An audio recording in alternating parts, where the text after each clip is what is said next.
Insightful session, Ashish. A lot of, again, great points that came out after that we heard from the FM. And in fact, I'm really looking forward to the other sessions that we have in the day, because we will continue getting such great insights from people from all these thought leaders. In fact, on what more can be done for India to navigate this geoeconomics really well for the way ahead. Absolutely. It's been a fascinating session so far. In fact, we heard Geeta Gopinath there speak about opportunities as well as far as India is concerned. We also, in fact, we heard the finance minister also talk about how tariffs are being used as weapons. And if there's one big takeaway from the session so far is that India is at an inflection point. While on one hand we do have challenges, there's also massive opportunity. Sumit, like Geeta just pointed out, there is a lot for Indian companies to also build on. Absolutely. In fact, I'd like to take a couple of minutes while we wait for our next session. Let's hear from the audience. If ladies and gentlemen, if you have any thoughts, you've seen two powerful sessions so far already. Of course, we had our MD speak first, then Mr. Vaidyanathan, and of course the FM, and then Geeta Gopinath. We'd love to hear from the audience, any business owners here. If you have any reactions, if you have any thoughts, if you have any questions that our moderators could put for the upcoming sessions, if you could put your hand up, we'll get a mic to you. Sir, may I request you to please stand up? There, so, yeah, gentleman there, sir. We'll just get a mic to you. So we can get a mic to the gentleman in the center.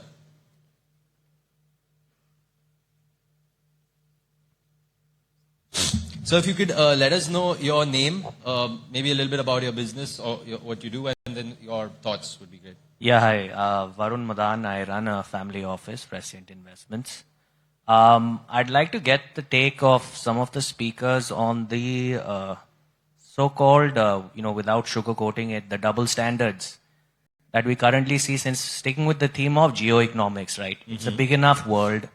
India has the might and certainly the will and ability to flex its strategic relationships with myriad trading partners. It's not just a polar-centric world with US and, trade is done with the US and nobody else. So, I'd like to get a take from the speakers. We've just had a fantastic round of trade talks with Russia. Notwithstanding what's happening with Russia, Ukraine, and the issue there. And we also see some form of double standards when it comes to purchases of oil, right? With regards to how we've been singled out by the administration with tariffs, when China, of course, purchases a lot more oil from Russia, and the US itself purchases nuclear fuel and uranium, right, from Russia, which is something that Putin conceded, as with the EU purchasing oil. So, given all these moving parts and sticking with the theme of geoeconomics, we see that lens is being increasingly colored. And I'd just like to get some of the speakers' takes on that, yeah? Fantastic. That's a really good, important point, Varun. Thank you for that. We'll definitely make the note of that, and we will share it with our moderators, who will be having some really interesting sessions today and as well as tomorrow for sure. Yes, sir. Sir, if you could, you already have the mic. Yes. If you could. Myself, Abhay Chandalia. I am co-founder of Nyaya Mitra Limited. We are into litigation funding. When we started working in this domain, we observed that there is no company in the country is operating in this domain. But out of India, a lot many are. Why not in India? So that faster resolution come to the corporates and they focus more on business than on litigations. You will be surprised and shocked to hear the number on ecourts.gov.in is 5.21 crore number of cases in the country are going on. And I hope most of the people will agree, those who are into business as fighting litigation, how much time they devote in solution of those litigation on a day-to-day basis. This is a very big pain point, and until and unless the country work towards the faster legal solution to the corporate, the country cannot achieve a target of even $5 trillion. So I wish you must raise this issue, have a good full session on this and take the government intake, and in that definitely we will be needing a full support of judiciary, which is not there. The court opens in case there is a big criminal fight is going on in the midnight, but the court gives dates and tarikh pe tarikh to general public at large. Thank you. Absolutely, sir. Heartfelt, quoting Sunny Deol from his famous movie. But no, definitely. In fact, we have, we'll have Shri Nitin Gadkari later today. We'll have Mansukh Mandavia ji tomorrow. While we will be talking to them, we will share this point with our team, who would be having conversations with them to see, while they're not exactly their ministry, Absolutely. but at least they have some thoughts on that. In fact, we have a host of speakers lined up today who would be able to answer your question, and rest assured, we will ensure that it's a 360-degree coverage when it comes to, the economy, and also sticking to the theme there, which is navigating geoeconomics. I see a few more hands going up there. Let's get a mic to the speakers there. So there, and ma'am will come to you just after him. So we'll just get to sir and then ma'am there on the... Right, so please introduce yourself and My name is Anurag Bhatnagar and I'm advocate Delhi High Court. Taking the cue forward in terms of the number of cases which are going on in the country, there are just two suggestions if they can be made to the government. One is, at the time of listing of the cases, vexatious cases are listed and by large corporates in terms of the ownership battles and all. So at the initial stage, they should be stopped from listing, and there has to be a, all over the country, one code where is for the protection of the advocates, because of the wealth valuations are going high. Right. Today, being a high court advocate myself, I am scared of taking sides of certain groups or maybe standing against certain group. So that is my anxiety. And for protection of my generation, which is young and coming forward now. Thanks a lot. Mr. Thank you, Nagar, you say you're an advocate yourself. Do you have a response to the earlier question that was asked? Yes, that I am totally with him on that. Basically, we have to cut down the numbers. The numbers can only be cut down when the listing is not done at the very initial stage. Yeah. Because what happens is, you have these big firms and all. Even if the matter, if somebody from one of the firms is there, they shouldn't mind it. The matter gets listed. And which is very sad, and this is going to run for maybe 20, 25 years and trouble a person who's very innocent himself, who's the true owner of the company, but because of the case being listed, standing outside. Right. And seeing his or her wealth being depleted by the outsiders. Thanks a lot.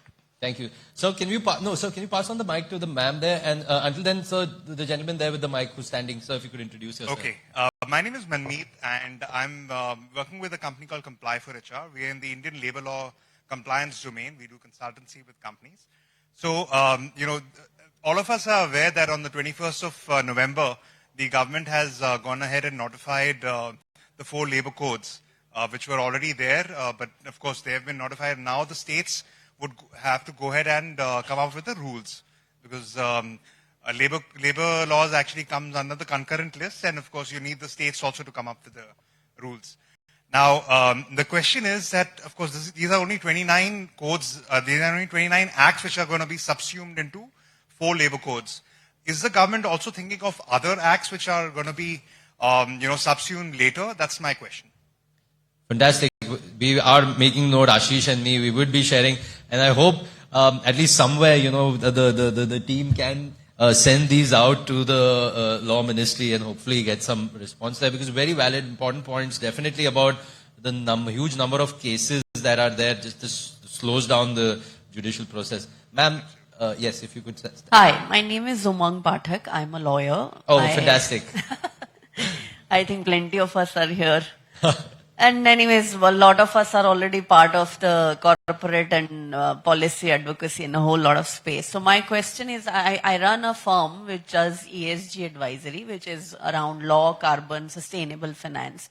So my question is that today's news is that India has been kept out of the Pact Silicon, which is the 8 top countries with access to minerals, to AI technology, of course, cartelized by US. that leads us to, of course, creating the digital infrastructure for AI ourselves, because we can't rely on the other part of the world. So, and besides AI, for the Viksit Bharat goal, anyways, we need whole lot of finance. So what exactly are, in terms of how Indian and Indian corporate, Indian Inc. Ecosystem is evolving to bring that access to capital for larger development. And connected to this is the sustainability, the next big word around this, that AI is a guzzler of water and energy, which is the biggest problem with the resource efficiency AI, which is not happening, or conversations around it are also not happening. So I would like to know where that planning is also, evolving here. Thank you. Fantastic. Ma'am, that's a really important point. In fact, our next session is going to be with Mr. C.P. Gurnani. He will be shedding some light on the AI angle. Tomorrow we have a session on sustainability. So we will try and get these important thoughts out there. Would definitely love to hear Mr. Gurnani and the others speak on this important point about how we can get the AI own ecosystem going. The gentleman just behind you, ma'am. Sir, yes, sir. If we could have your thoughts. Well, after hearing so many lawyers, my name is Alok Kumar. And Are you also a lawyer, sir? No, I'm not. Okay. That is the reason I thought I'll make a change. So I run a company on customer experience and consumer experience. Okay, fantastic. And if you look at Indian economy, 70% of the public service delivery is experience of citizens, experiences of people receiving government services and services which are there. Unfortunately, there is nothing which is talked about on how to measure, how to evaluate, how to share experiences of consumers and citizen services. And people, whether it's diplomatic services or issue of passports or visas, whether it is about services which government delivers, there is people struggle if there is a problem in income tax return. For 3 years, there are people who are, struggling to get returns done, which is a normal case which is being tackled. So one of the things that I think should be discussed about is how to improve the quality of service delivery and how to measure and how to report it. Like you have Swachh Bharat program, where things are shared every quarterly. Similar program on sharing the quality of service being delivered and how it is being improved and being world class. I think that's something that is a need. And maybe we should put it as an agenda into the economic improvement when we are looking at service. That's my point. Absolutely. No, it's really important there because any service should be measured at least. I think also, Mr. Alok, thing is today we are so used to, like, for example, using quick commerce websites or even like those food delivery websites. We are so used to seeing the ratings of the services where we see it in everything that we do. So definitely, getting the way to measure these services to see how good they are for the customers is definitely a great idea. What we'll do is, Mr. Gurnani is still on his way. What we can do is we'll take a quick, Before that, we have a couple of more questions there. Oh, we have a couple of questions, so we'll keep going. Yeah. Of course, while we continue to take our questions from the audience members here, you can also go out on social media, use the hashtag IC2025, share your thoughts there while we continue to take your suggestions and thoughts here. On to the next person. Yes. So the front row, first we'll come to you. Let's get the mic there, please. Yes, blue shirt. Yes, sir. Hi, myself Sandeep Pandey. I run a company into service industry. I have 3 suggestions. One is about we are still dependent upon in social media for Google, Gmail, WhatsApp, all. So few countries which are not taking our side in very, very tricky situation, complicated situation, why our government is not taking the route to have our own platform and avoiding those kind of platform. I think this is a very, you can understand what I'm trying to say. Yeah. Because we should have our own WhatsApp, own Gmail. No, I'm smiling because, sir, later today we have Mr. Sridhar Vembu coming from Zoho, and I think it's the equivalent to instant messaging. I think it was called Aratai, that Zoho has come. So I'm hoping he'll definitely talk about that if we can get some time for him to take a couple of questions. You have to be around to ask him this very question, I'm sure. There is a second thing which Yes, I would sir. like to just give a suggestion. We are talking about cases and all, court cases and all. So this needs a total reform. From the last 10 years, I have not seen any reform which is happening into the legal system. Everything is going on the same way. There is some digitization which happened. But nobody talks, nobody is doing any kind of reforming legal system, whatever, though there is some changes which is done, from IPC to Bharat Dand Sanhita. But I think there is a lot of things which needs to be done, because we can continue talking about there is a 1 crore cases pending, 2 crore cases pending. But what is our plan to handle those cases? In the country where the justice is not fast, how we can grow and think about in 2047 being a developed nation? Absolutely. That's of course a very valid question. I think that's exactly what these forums are designed to do. Bring out questions like these, and you have the foremost policymakers, people, doyens in their fields coming onto the stage, and we're of course taking your questions, and we will ensure that these are the questions that are asked as well. Thank you. So one more question. Yes. One more suggestion, please. If you know about the quality, Mr. Nitin Gadkari will be coming here. Yes. Okay, so he's taking care of the national highways and all. Why our governments are not initiating the process of having a better road, quality road, instead of every time there is a rain which is happening and the roads are going for a toss. So every time there is a repair which is happening, why we are not taking a cemented road into state highways and all to avoid this kind of continuous work? I got to know, there is too much of nexus. So this needs to be highlighted. So the good thing is, again, like you pointed out yourself, Mr. Gadkari is coming here towards the end of the day, and Navika Kumar will be asking him, and if you've seen some of her frankly speaking interviews, she can grill people at times. So I'm sure it's going to be a very exciting session.